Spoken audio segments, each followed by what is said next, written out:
துளசிங்கம் டிவியின் மூலமாக உங்கள் அனைவரையும் சந்திப்பதில் மிக்க மகிழ்ச்சி அடைகின்றேன். இன்றைய தினத்தில் தமிழ்நாடு அரசு அலுவலக உதவியாளர்கள் மற்றும் அடிப்படை பணியாளர்கள் மாநில மைய சங்கத்தினுடைய மாநில நிர்வாக கூட்டம் மாநில மைய சங்க கூட்ட அரங்கில் மாநில தலைவர் எஸ் மதுரம் அவர்கள் தலைமையில் மாநில பொதுச் செயலாளர் பே முனியப்பன் அவர்கள் வரவேற்க இக்கூட்டம் நடைபெற்றது. இந்த கூட்டத்தில் இன்றைக்கு தமிழக அரசு பழைய ஓய்வூதிய திட்டத்தினை அறிவித்திருக்கிறது.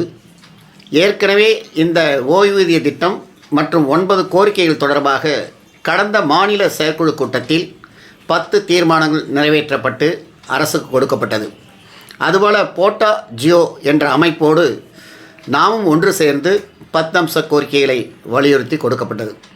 இதன் தொடர்பாக 4 முறை அமைச்சர்கள் குழு அழைத்து பேசி அதிலே மாநில தலைவர்களும் மாநில நிர்வாகிகளும் கலந்து கொண்டு பல்வேறு கோரிக்கைகளை உரையாற்றுகின்ற பொழுது நம்முடைய கோரிக்கைகளை பற்றி விரிவாக எடுத்துரைத்தோம். அதன் விளைவாக இன்றைக்கு 23 ஆண்டு காலம், அதாவது 2003ஆம் ஆண்டு புதிய ஓய்வூதிய திட்டம் கொண்டு வரப்பட்டது. அதன் பிறகு 2 ஆட்சிகள் மாறி மாறி ஆட்சி வந்தாலும் இந்த பழைய ஓய்வு திட்டத்தை அமுல்படுத்துவதில் சிக்கல் ஏற்பட்டு கொண்டே இருந்தது. ஆனால் இந்த ஆட்சியில் 4 முறை முதலமைச்சர்களை நேரில் சந்தித்தும் அமைச்சர்கள் குழுவை 3 முறை சந்தித்தும் விரிவாக எடுத்துரைக்கப்பட்டது.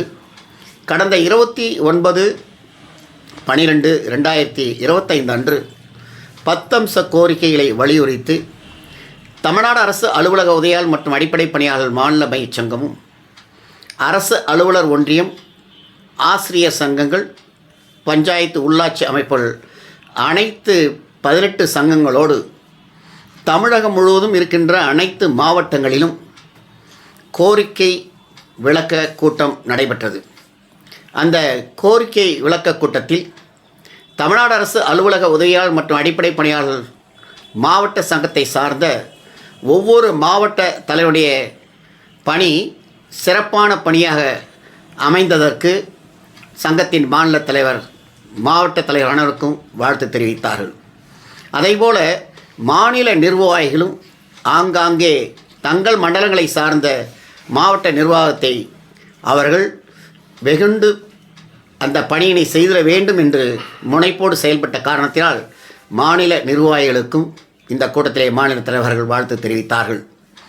இன்றைய அறிவிப்பில் தமிழக அரசு பழைய ஓய்வூதிய திட்டம், அதாவது ஏற்கனவே 50 விழுக்காடு அளிப்பது போல இந்த புதிய பென்ஷன் திட்டத்தில் இருப்பவர்கள் சுமார் 5 லட்சத்துக்கும் மேல் பணியாற்றி கொண்டிருக்கிறார்கள். இவர்கள் பயனடையும் வண்ணம் 50 விழுக்காடு பழைய ஓய்வூதிய திட்டத்தை போல தமிழக அரசு அறிவித்துள்ள புதிய அறிவிப்பாக தமிழ்நாடு ஓய்வூதிய திட்டத்தில் 50 விழுக்காடு அளிக்கப்பட்டிருக்கிறது. அதைப்போல பல்வேறு குறைகள் நிறைவாக்கப்பட்டிருக்கிறது.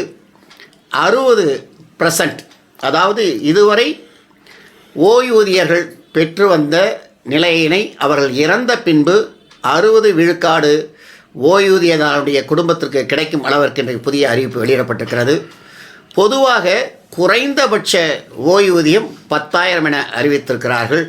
இப்படி பல அம்சங்கள் கொண்ட இந்த புதிய ஓய்வூதிய திட்டத்தை தமிழ்நாடு அரசு அலுவலக உதவியாளர் மற்றும் அடிப்படை பணியாளர் மாநில மைய சங்கம் தனது நெஞ்சார்ந்த நன்றியோடு வரவேற்கிறது. இதன் மூலம் மாண்பு தமிழக முதல்வர்களை நேரில் சந்தித்து இந்த புதிய அறிவிப்பிற்கு நன்றி தெரிவித்திருக்கிறோம். மேலும் நம்முடைய கூட்டமைப்பின் சார்பாக 2வது கட்டம் 6/1/2026 அன்று காலவரையற்ற வேலைநிறுத்தம் அறிவிக்கப்பட்டிருந்தது.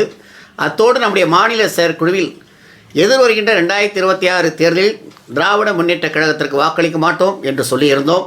இந்த கூட்டத்தின் வாயிலாக இந்த தீர்மானத்தை மட்டும் நாம் அதிலிருந்து வாபஸ் பெறுகிறோம். எனவே இன்றைய மாலை நடக்க இருக்கின்ற போட்டோ ஜியோ கூட்டமைப்பின் சார்பாக மற்றும் 9 கோரிக்கைகள் நிறைவேற்றப்படாமல் இருப்பதை தொடர்ந்து இன்றைக்கு கூட்டம் கூட்டப்பட்டிருக்கிறது. அந்த கூட்டத்தில் எடுக்கப்படுகின்ற முடிவுகளுக்கு ஏற்ப 6ஆம் தேதி முதல் காலவரையற்ற வேலைநிறுத்தம் நடத்தலாமா அல்லது வாபஸ் பெறலாமா என்ற முடிவுக்கேற்ப தமிழ்நாடு அரசு அலுவலக உதவியாளர் மற்றும் அடிப்படை பணியாளர் மாநில மையச் சங்கம், அதோடு இருக்கின்ற இணைப்புச் சங்கங்கள் மற்றும் மாவட்ட சங்கங்கள், வட்டக்கிளை சங்கங்கள் அதனை ஏற்று நடைமுறைப்படுத்த வேண்டும் என மாநில மைய சங்கத்தின் சார்பில் தெரிவிக்கப்பட்டிருக்கிறது என்ற நல்ல செய்தியினை உங்கள் மூலம் தெரிவித்துக்கொள்ள விழைகிறேன். நன்றி.